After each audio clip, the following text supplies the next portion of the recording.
Well, we're going into our interview and we're discussing current issues on Nigeria's international relations. And we have Professor Augustine Okereke. He's an academician and international scholar. He joins us via Zoom to have a discussion on this matter. Good morning, Professor Augustine. Hello, Can you good hear us morning. clearly? Great, how Good are morning, you? Professor Augustine. Good morning. All right, Professor, let's get into the meat of the matter. I would like to have your assessment of Nigeria's current diplomatic standing compared to other African countries. Do you think, are you going to give Nigeria a thumbs up, or you think we're a little bit rough on the edges? What are your assessments as per Nigeria's diplomatic standing, of course, as compared to other African countries? Yes, I mean, if I were to be very, very objective, and if I were to draw the comparison with other African countries, I will just give Nigeria a level, not thumbs up, not thumbs down.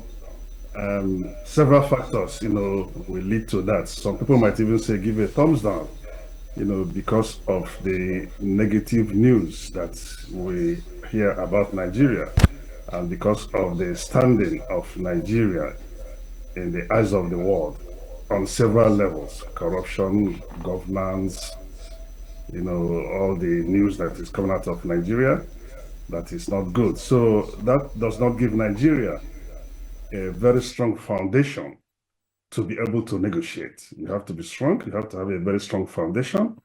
You have to have something at the back, of your bone to be able to negotiate diplomatically. Yeah, how can you negotiate on the face of corruption, on the face of news coming out of the country? I mean, I will not sound that very negative. There might be other things that may come out of the country, but when we hear them, we propagate them. We love our country and we love Nigeria. Thank you. Do you think Nigeria can adopt to manage domestic insecurity and its international reputation? Nigeria can adopt, yes, if they choose to, if they want to. The fact is that, leadership, water trickles from up downwards. So if Nigeria wants to, they could adopt, and there are very many models there. This is not rocket science. Insecurity in the country is becoming very, very serious, discouraging people from coming home, discouraging investment, discouraging diplomatic relations, as you said. However, there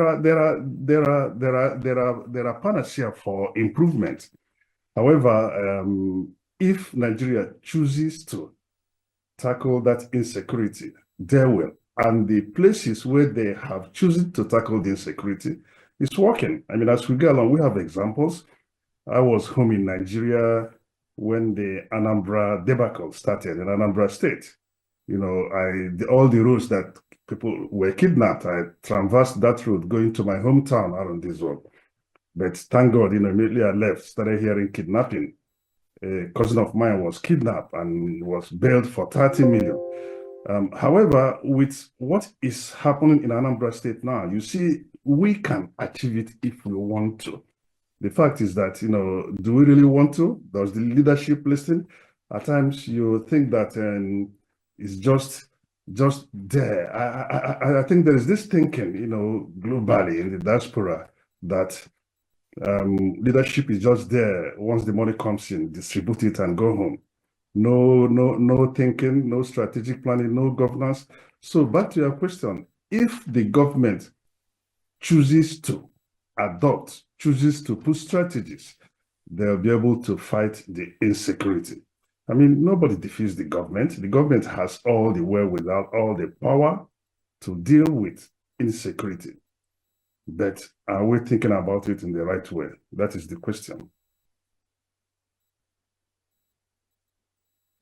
Talked about several indices that has actually not placed us on a high pedestal when it comes to international diplomacy. You've talked about terrorism, you've talked about kidnapping, but I want to bring your attention to corruption. Well, quite recently, there's a case of an allegation of $150 million leveled against Nigerian lawmakers by, the Binance chief. Now, how do you see this development, and what implications would it have on international relationships between Nigeria and, of course, the USA? Yeah, that is alluding to your first question that I was asked, all right? These are the things, these are things on the news, when you hear about these things, all right, that people are bribed and you are an investor. How will you want to invest? How will you want to be part of that discussion, knowing that also you may be coming from a country that is accountable? And if you are involved in that corruption, basically you are jailed, you are prosecuted for doing that. So how can you do business with the government? I mean, it's quite a shame, when certain things are propagated on the news and they are all blatant there.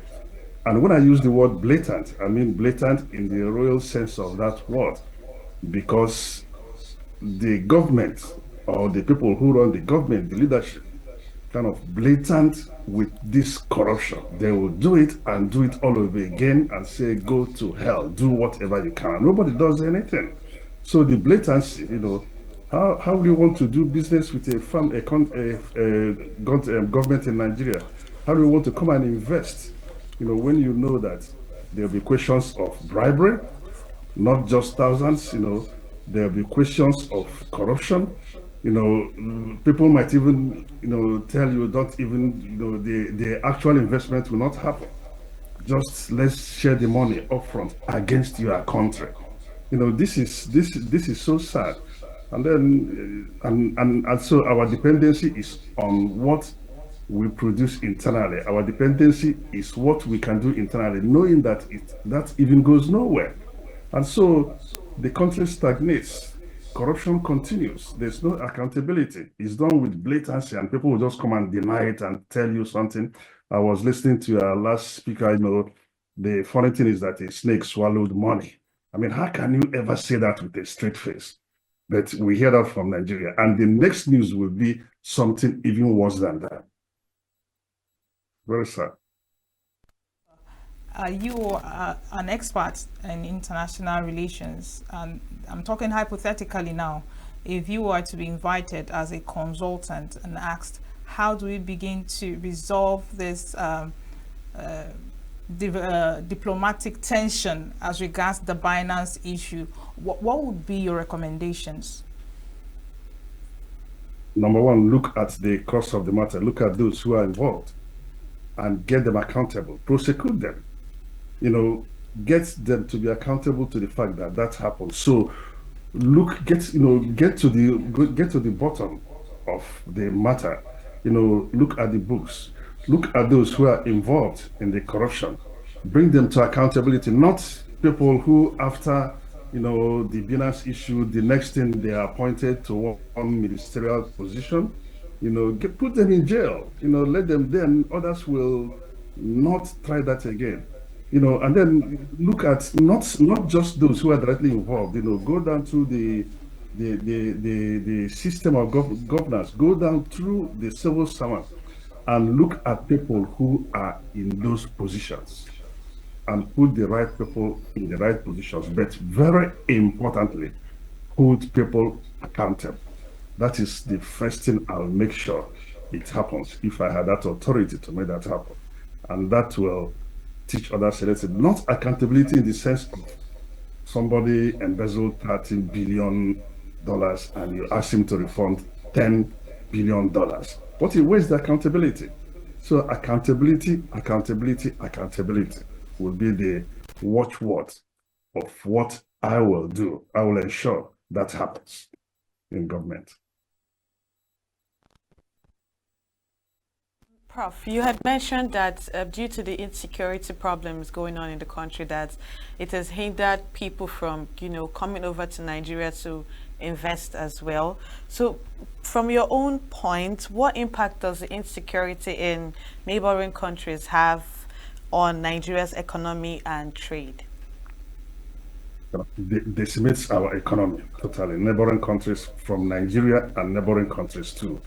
The bars trade, the bars investment, all right, discussions even, I mean, we come home, come home from the States. There was a period of 2, 3 years. I come from a section of the country, section of Imo State, around this the Okereke area, where insecurity is at its highest. People ran away, desolate. I was there in December. The whole place was desolate. When I mean desolate, desolate. So how could you invest? And then when you have foreign intervention, and I always use that word, the blatancy, and it is known that there's foreign intervention and nothing is done about that. Then how can you trade across countries? How can you truck goods across countries? How can you do business? How can you travel across countries to be able to negotiate? And knowing at times too, when you go to negotiate, you are kidnapped, and the next thing is bring $150 million to be able to be free. So you see all these things impede development, impede growth, impede investment. Nigerians are very proud people. We love our country. We talk about our country everywhere. That's the first thing, even our children too. However, with this level of insecurity, it drives people away, both domestic and international, as you said, across borders. When you are aware that there are people from across the border and the northern borders, the coming in, all right, to attack villagers in Nigeria, and happened for many years, and that is not arrested. So how will you invest? Everybody will run away. Economy, the economy of the town. In my village around this world, when we come home every year to celebrate the KG festival, we come home to spend money right in the village. The village woman benefits. This person who sells the akara, who sells the pepper, who sells all those things benefit. But no, that is not possible, again, because of insecurity. Even when you come, you hide, and the next 2, 3 days, you sneak away, and nothing happens. It's a such state that needs to be arrested. And again, just want to mention the Anambra example. These are indications that things could work better. We could succeed if we choose to do that. All right, let's discuss another current issue that might have a direct impact on Nigeria's international relations. After all, we are discussing current issues on Nigeria's international relations. Quite recently, the US government had cut funding to health through the USAID. Now, from your experience and expertise, what impact will this have, between relationships between Nigeria and the US? And again, how do you feel, or what are your recommendations towards Nigeria strengthening its internal mechanisms to funding, health, following the cuts by the USAID? What are your thoughts? Yes, I will start with your last statement, to answer the questions and progress upwards. Number one, the country should develop systems to be able to absorb such shocks. Nigeria should invest in healthcare, should invest in infrastructure. You have to strengthen your base to be able to have a very strong negotiating power. If you are weak, you cannot depend on foreign aid for life, all right? If you are weak, Nigeria has that gravitas to be able to do that. So we have to be able to invest, develop your healthcare systems, develop your education, good routes, communication, all those things, to have a very strong foundation to be able to do that. So if it's withdrawn, it will not impact you. However, the withdrawal of aids to countries in Africa by the US, that is not a good move. It has a very great impact. People are suffering. I mean, the HIV/AIDS, the research we do, when the Ebola disease happened, all those things, they help. And there's just one thing about, Why the US is that very well known, very well popular is because of this help that they render to such countries, to the common man on the street. So those things are not wasteful. They impact the common man on the street who their government are not catering for. Look at what is happening in Sudan. All right. Look at people suffering because they depend on this aid. However, we still have to go back to the leadership. Why are you putting your people in such state? Why the aimless conflict? You invite these guys, you invite the Western countries into your country through your endless conflict. And when you come, you complain. All right.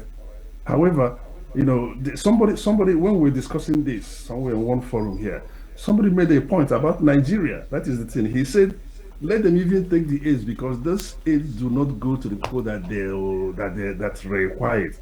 When you give aid for HIV research or for HIV study or for healthcare facilities, before it gets down to those who need it, people embezzle the money.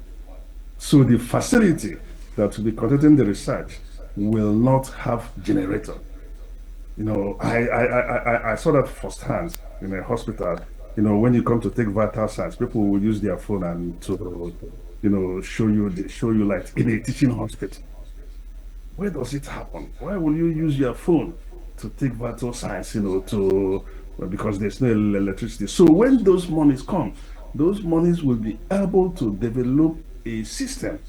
However, somebody said that let them withdraw it because those monies never reach the people, particularly in Nigeria. It is embezzled by those who are already very wealthy before it gets down to the common man who really needs it. So on the other hand, it's not a good policy. I mean, we are not supporting that. Most of us are not happy with the way those things are done because it will impact the common man on the street.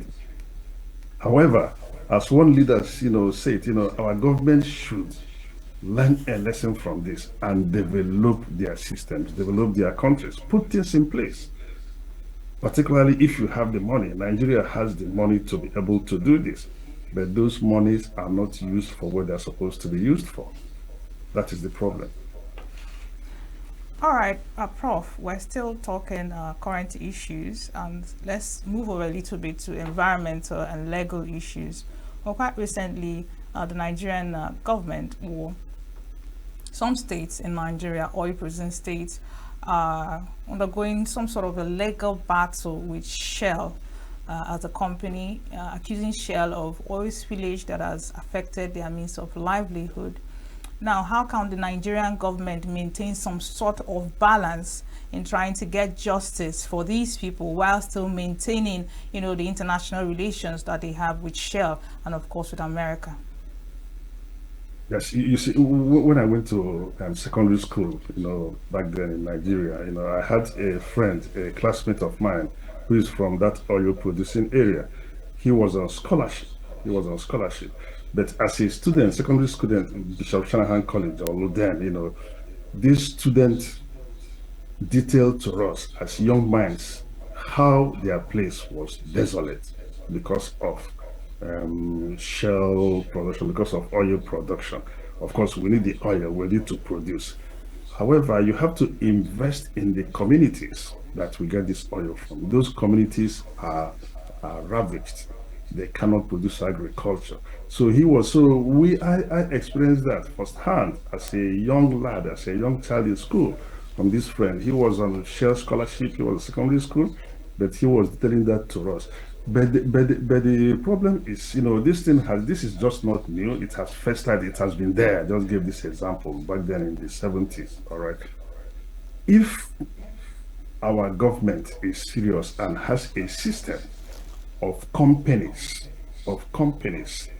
taking care of the communities, investing in the communities that produce this wealth, we will not be having this problem. There should be a clear-cut government policy. If you allow corporations to get away with anything, their business is to maximize their profit. They will not care. They're not your people. They are corporations. One who was that presidential candidate, he said corporations are people. The fact is that they are there to maximize their profits and they don't care about you. But you have to have a government who will ensure that they invest in the communities. Do they invest in the communities? To some extent, you might say yes, but how well are they doing that? Are that investments coming to the people who really need the investment? Do they have appropriate infrastructure? Then I do not know now when you travel through Port Harcourt, coming to where you see the flame, or you flaming. And in fact, that my friend then in secondary school, his hair was kind of, you see that he has issues with hair growth because of the flaming, all right? But are the communities taken care of? What are you doing to ensure that the water is not polluted, environmental pollution? What are you doing to ensure that they can still go to their land and farm? So those things, if those things have been in place and very clearly in place, and the communities that produce the oil, that we produce the oil from, are taken care of, are wealthy, are well-to-do, are not poor, because we have poorer communities from there. How can you talk about that? People who produce the wealth of a country are the poorest. So that is the issue. And so they have a case. They have a case. If those things are taken care of, then there'll be no terrorism around there. There'll be no people take arms because of, but I'm not in support of, taking arms to kidnapping people, however, but you have to put things in place to ensure that they are well taken care of. And so, they have to legally go and fight for their rights legally. If you have a legal system that will really, make sure that their rights are protected, then if you have a government that puts it in place, and then it still goes back to corruption too. Those who are in charge of making sure those things are in place, if Shell, ensures that the people are taken care of, invest in the people, does the investment get to the people? Or is it being swallowed by snakes or by corruption? That is the question. So corruption is at the belly, government doing what they're supposed to do. And when they do it, you see results. When they do it, you see the results. But are we willing to ensure that it is done? That is the question. Thank you very much for your insight. But right now, let's go into regional and security tensions. Now, Nigeria is a major player in ECOWAS, and we understand that Nigeria has placed some sanctions on the military, the Nigerian government military, based on the takeover. Now, how has this affected Nigeria's relationship with Niger, going forward, and what recommendations would you give to ensure that there are no tensions, regardless of the sanctions placed on Niger by the Nigerian government?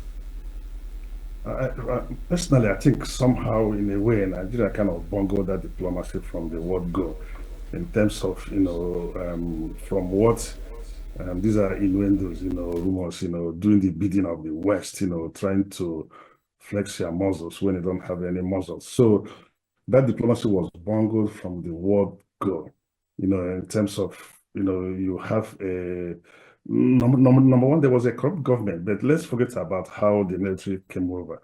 You have your neighbor, your goal will be to be at peace with your neighbor. That will be the major goal that you have, all right, to be at peace with your neighbor. And so that early move, may not be the best. But let me ask you, what is the impact of that sanction on Niger? Has it impacted them? Has it deterred them? And so these are the things you look at.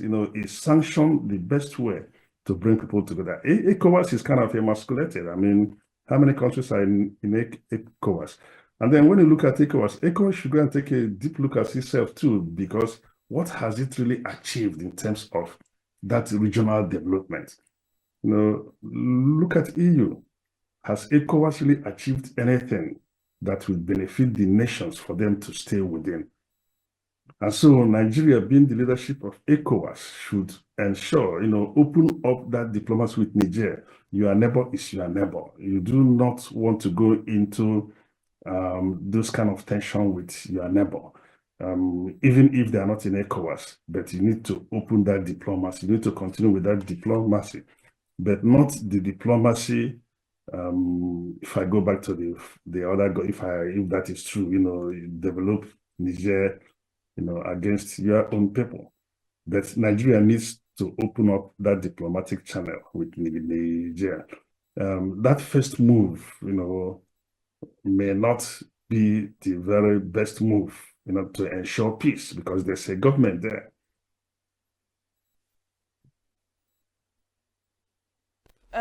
Recently, Canada has denied visas to Nigeria's Chief of Defense Staff, General Christopher Musafa. What are the potential implications of Canada's denial of visa to Nigerians? Will this actually spoil the relationship between Nigeria and Canada? That goes back to what we are saying in this matter. If Nigeria has not developed its foundations to be able to create an impact, what will happen? I mean, Nigeria should be able to, if there were imports, if there were trade, if there were things that are in place that will hurt Canada's bottom line, Canada's business, then Canada will, Canada will not want to ever do that.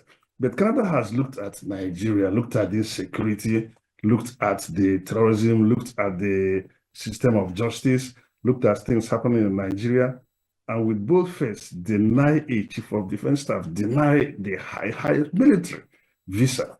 It tells a lot about how Nigeria is viewed in the world. It tells a lot about that.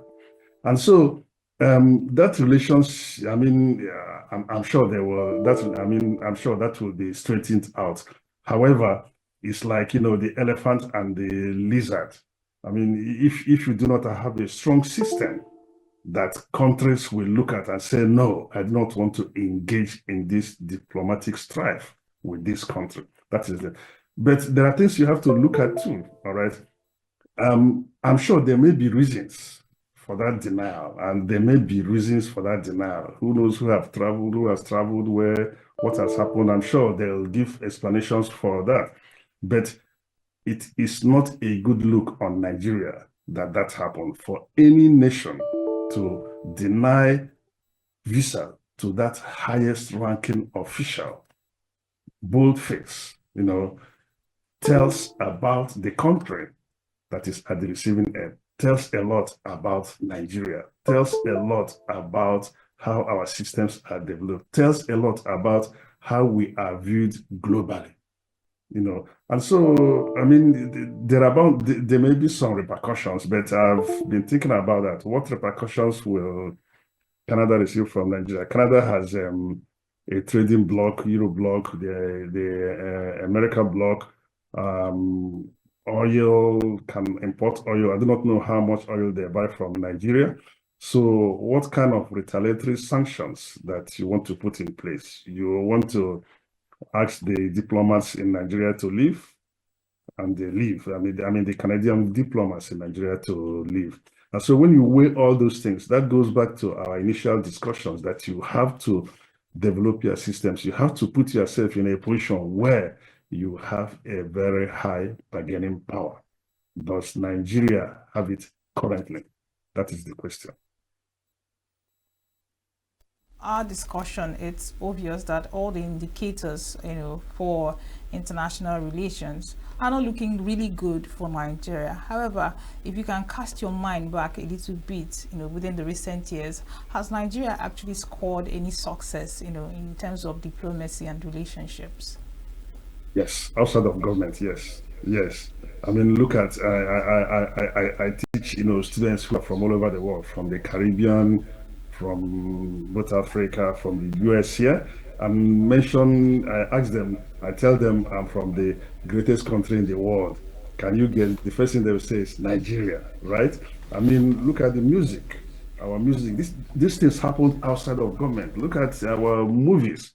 2 years ago, just before COVID, students were not doing their assignment. One student woke up and told me, say, how can we do the assignment when we are hooked to to those Nigerian movies? They stay on 3 a.m. to watch those movies. All right. So look at the human experts, the achievers here, the medical doctors. So there are very many good things about Nigeria. I can tell you that, honestly speaking, and that is why we say we are proud of our country, despite all these things, proud Nigerians. So those things happen, but they happen outside of government. So despite all these things happening, despite denial of visa, despite the corruption, people want to come to visit Nigeria. They want to come to Lagos. They want to come to Abuja. They like the life. They like what they see. They like the people that they interact with. And so it has not dampened our spirit whatsoever. We're still holding our heads high. But what we are saying is we want our leaders to be accountable, to help us as we are helping them. So yes, the question is, there are very many good things happening from out of Nigeria, but these things are happening outside of government. That you mentioned music and of course the arts, movies, and you've also stressed that it is outside of the government, outside of the politic and the usual lobbying and other international relations tools. Now tell us what you feel the impact of cultural diplomacy. What do you think the impact of cultural diplomacy is, on Nigerian relationships with other nations going forward, and how can it be better harnessed? Because when you think Nollywood, you think Afrobeat, you think literature, you think culture, basically, they are actually making waves. So how can probably the private sector harness, cultural diplomacy, for the betterment of Nigeria as a nation? Yeah, that is one thing. Very good, very, very good observation. How can Nigeria harness all those successes to be able to improve its image and also to be able to improve its economic base? All right. I do not know how much. I'm sure Nollywood yields foreign exchange to Nigeria. I'm sure the movies, I'm sure the music, yields foreign aid to Nigeria. But if the government is harassing it, I do not really have enough data to be able to say that. But from the top of my head, I can say no. This thing just happens organically. So if our government will look into put in strategies, put things in place to harness the successes of the arts, of culture, which already is giving Nigeria a very, very good image. The image of Nigeria is promoted through this medium, through this means, entertainment. Go into TikTok, look at the skills, very creative minds, very, very creative minds, going to Instagram, all these places, you see Nigerians creating, people all over the world watch that and they marvel at that. So how is the government harnessing it, And I think there are things government can put in place. They can put in place policies that will benefit the government economically, and policies that will protect the creative artists, and also policies that will help them earn money. Some years back, just before COVID, wanted to come back looking for connection to the Nollywood industry to organize seminars for them on how they could benefit economically from their creativity. I do not know if you go into almost streaming channels here, popular streaming channels. You go into YouTube, you have all Nigerian movies. You go into Prime Movies, Prime. You go into Netflix. I saw some of them in Paramount. I saw them in Fubu. These are all, so they are getting into these platforms, but are they benefiting economically from these platforms? So if the government could go to a drawing table and sit down and negotiate, be the negotiating, medium for these entertainers, and also educate the entertainers on contracts, how to benefit from that. And then the government too could benefit. In fact, apart from oil, then agriculture, which we have abandoned totally, will have been a foreign exchange earner.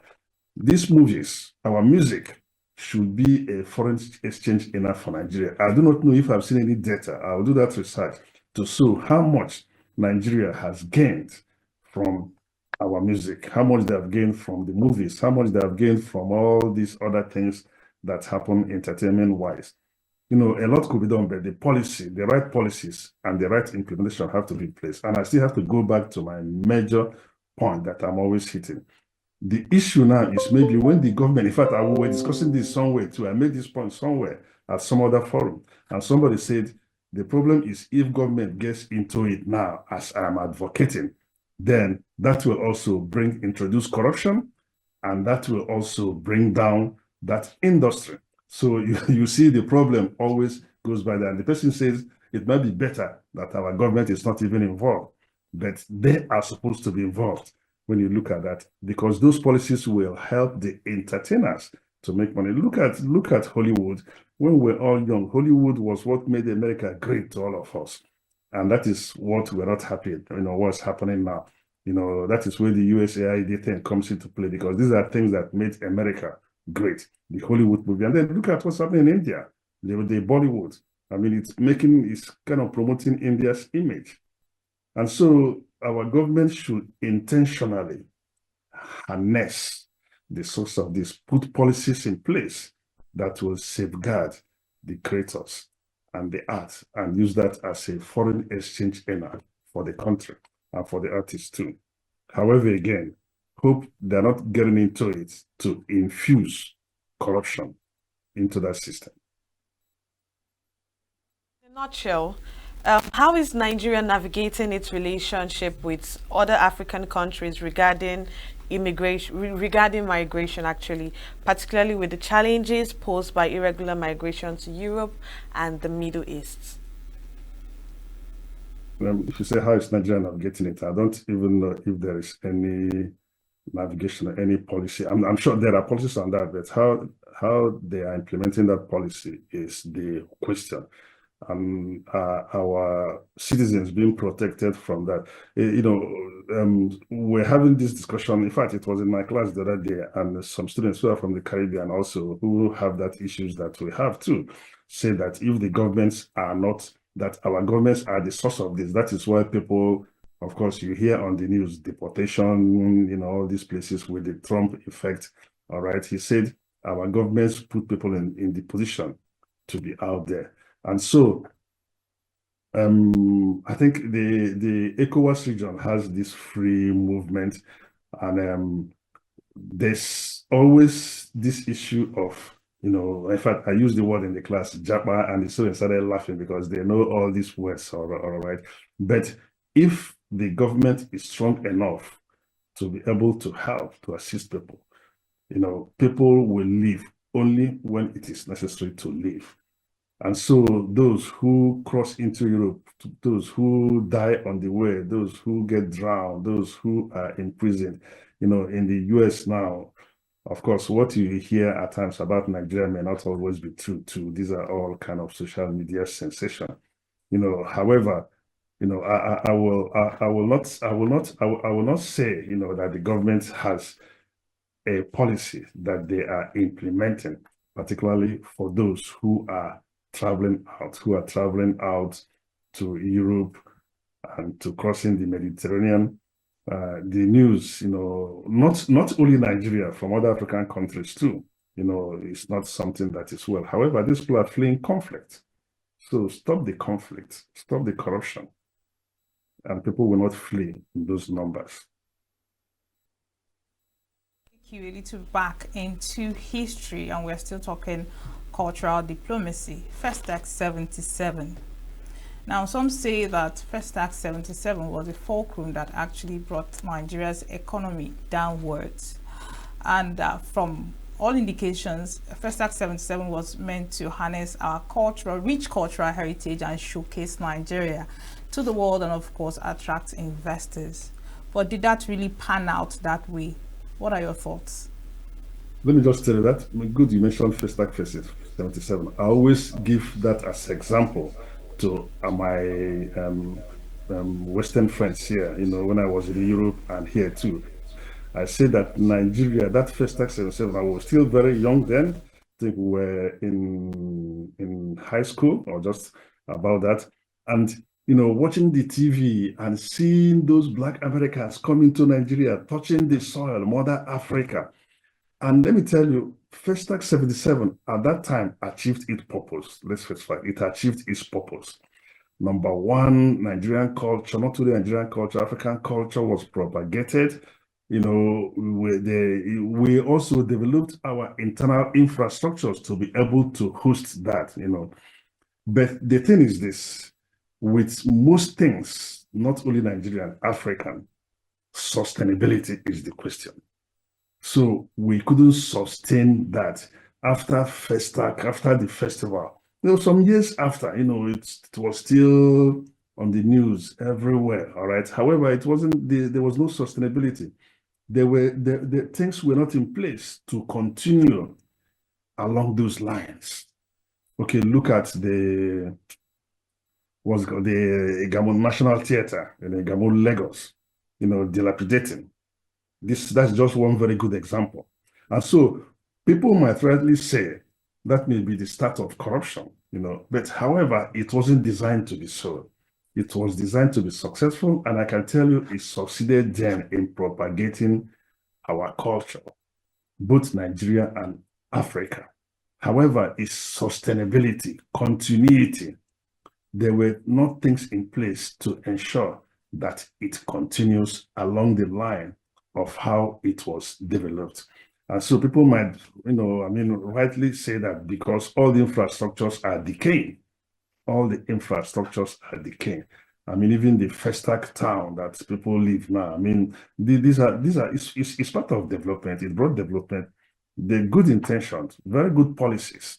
And I just want to seize this opportunity to say that Nigeria has very good policies. We develop very good policies, but implementation is the key. And so Festac Cultural Festival, I love it. it was designed very well. It achieved its purpose, but sustainability and continuity was the case that kind of, brought back certain people's thinking. And when you look at infrastructure that are all decaying, built out of that, then you say, okay, yeah, that is true. That's correct. But I will not write it off. I will say that it really did a whole lot of work and put Nigeria on the map too. Nigeria goes for probably a second, take on Festac, maybe in the future. You think it's something that is worth to try? Nigeria could go on and have a festival of that magnitude, going by what Calabar is doing. Calabar runs Calabar Festival, every year. You think doing it on a national scale will actually improve on our international relations? That's given the fact that we need to put a sustainability plan in place. Yeah, that would be a good idea on paper. But as at now, with the economy of the country, I do not think it's something that somebody would advise the government to engage in. There are things that are the first things to be done.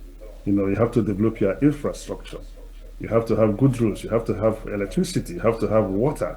These things are not there. So coming to think of Festac and cultural propagation at this point in time may not be advisable at this point in time. And for you to do that too and achieve that, you have to kind of weed corruption too, because that will be an avenue for money making for a lot of people. So to your question, it's not something that the government should focus for as of now, because there are other pressing issues. They have to have insecurity first. They have to have security first. People who come for Festac, I don't want them to be kidnapped. You have to have good roads. You have to have electricity. Those things first before talking about that kind of festival and that magnitude. However, as you said, there are local festivals that we could develop. Like you said, the Calabar Festival, there's the Agungu Festival. I give example of my town. There is the KG Festival. There are all these festivals that foreigners, last year I traveled down with some foreigners to the festival.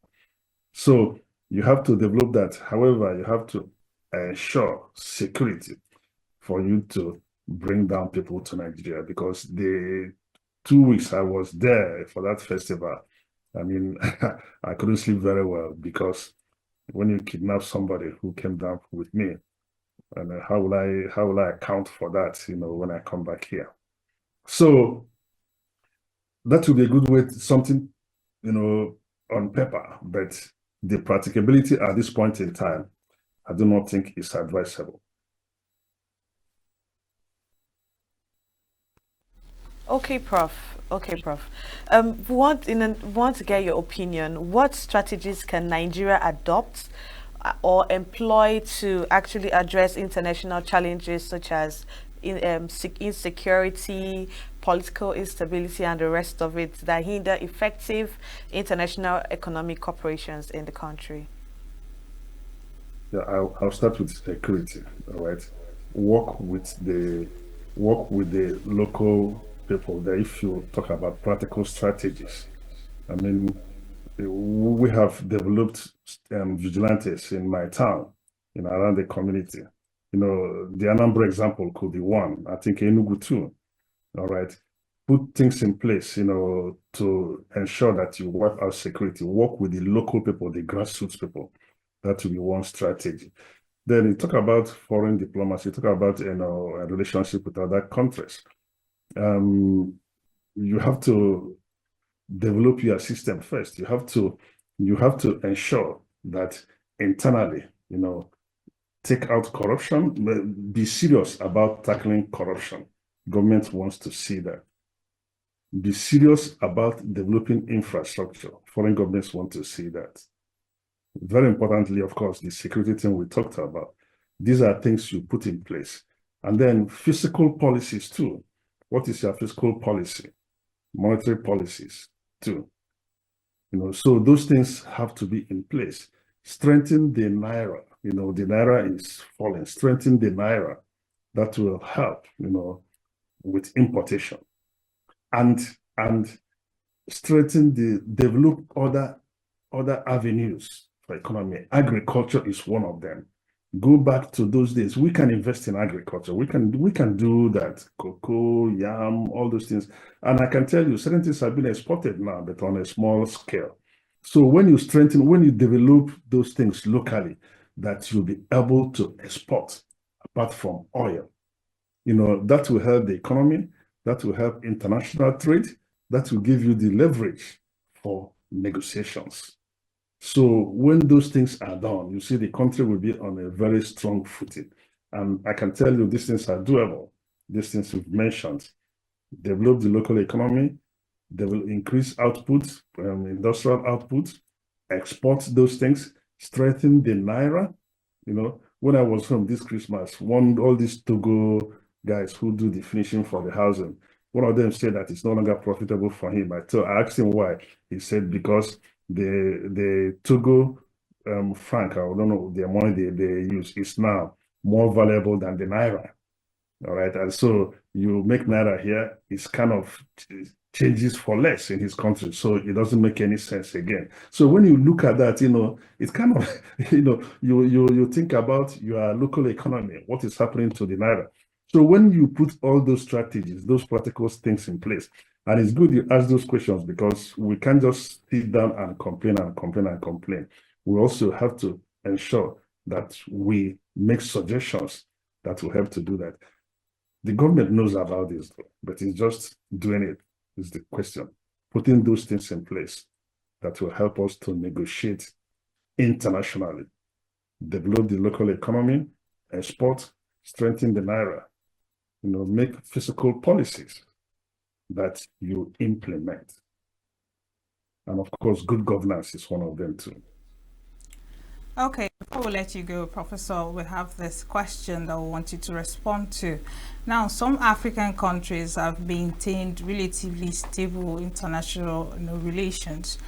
Countries like South Africa towards the south, Egypt towards the north, Kenya towards East Africa. Now, what lessons can Nigeria, being a West African country, draw from these countries, given their advancement in international relations?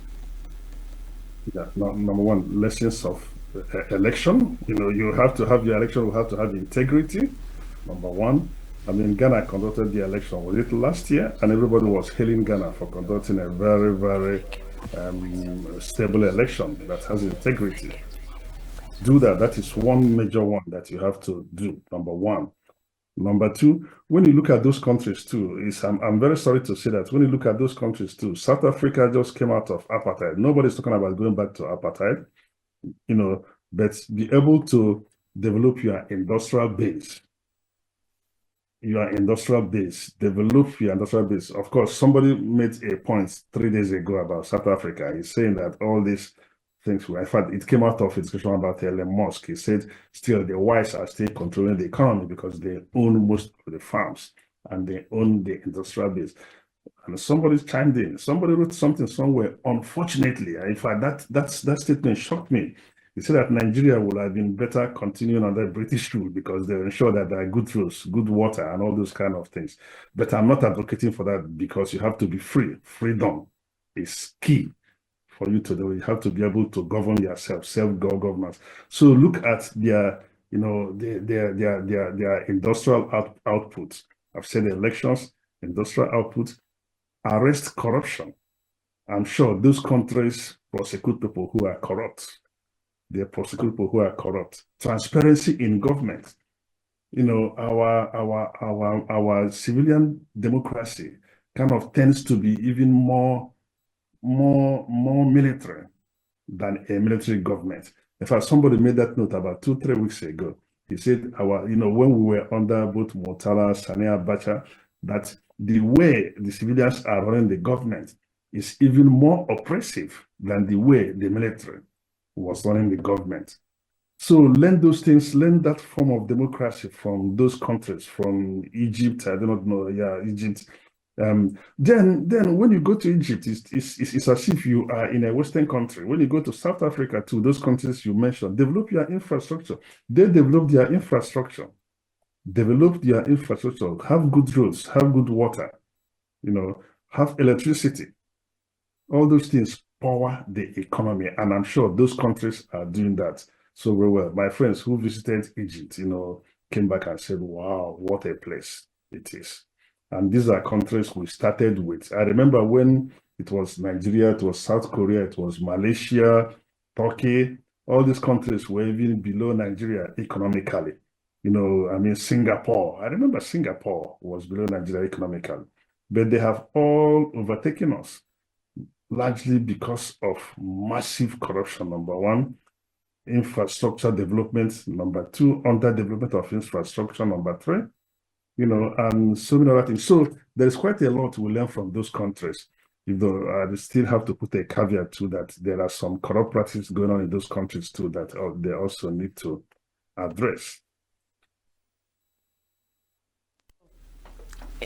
Before we leave, in a nutshell, what steps do you think Nigeria can take and should take in order to improve the international image that we have out there and address perceptions regarding things that hinder diplomacy efforts?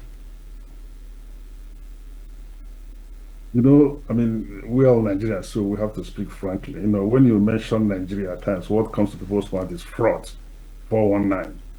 So we have that image. We really need to cover that image out of the thinking of the rest of the world, Nigeria. So that is the thing majorly.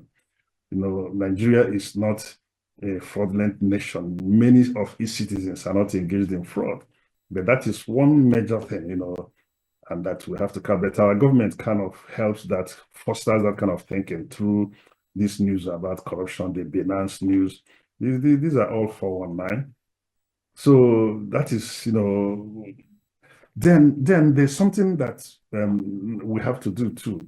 We have to use good ambassadors. We have to use these musicians. We have to put them in places where they talk about the good things coming out of Nigeria. There are very many good things coming out of Nigeria too, but those things are drowned by the negative things that are happening.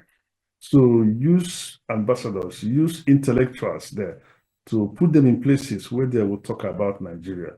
And then when you come as Nigerians abroad too, prosecute people who damage the image of the country. Most of them damage this image and come home and become lords and become free. Prosecute them, transparency. Make sure that you are transparent in your actions so that the world will see you as who you are. The world is not seeing Nigeria. There are a lot of things happening in Nigeria. I just want to repeat that. But the world is not seeing that. And so put people in places, use people to talk about the country, sell the country to the world, use the musicians, use the Nollywood actors. Then you are politicians, arrest corruption in and out of the country. And those kind of negative images start going away in terms of seeing Nigeria as kind of fraud, is 419, that kind of a thing. It's unfortunate. It kind of somehow, ironically, I say that too, does not impact Nigerians that much who are here, because of the achievements. Many Nigerians have achieved here, despite the fraud, despite that image, that perception. But if the government kind of comes out and works with people who are in the field, who are out there to counter those images, I think the world will see us better. And, we kind of attract investments and kind of have people come to Nigeria. I don't know if you know, very many people now, tend towards Ghana. There's a lot of marriages happening with Americans and Ghanaians, so Ghana is the place to go. But Nigeria should be the place to go in Africa. Nigeria should be the place to go in Africa. When I served as the provost of the college, Medgevas College, and when I served as the provost for 8 years, everybody wants to go to Nigeria. We came down to Nigeria with the president of the college and with some of the lecturers, from the college, because of the image we have created of Nigeria, where we are. So many Nigerians are doing quite a lot. Sell it.